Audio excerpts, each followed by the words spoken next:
The diet you follow if you have liver disease depends on what type of liver disease you have.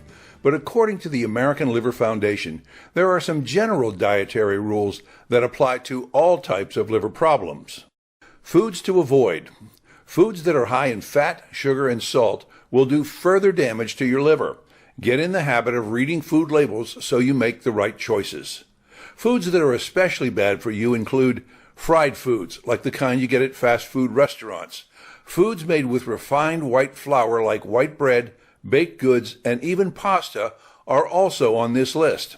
Food made with white flour is not only light on nutrition, but it turns into sugar and then fat during digestion. Some of this fat is bound to accumulate in the liver, further compromising function. You should definitely avoid raw or undercooked shellfish, such as oysters and clams. However, certain kinds of fish are good for a diseased liver. These include salmon, sardines, tuna, and lake trout, which are all high in omega-3 fatty acids. Omega-3s can decrease liver inflammation. Balance your diet by choosing foods from all food groups, including grains, fruits, vegetables, meat, beans, dairy, and healthy oils. Learn which foods offer a lot of fiber, because fiber helps your liver work at an optimal level.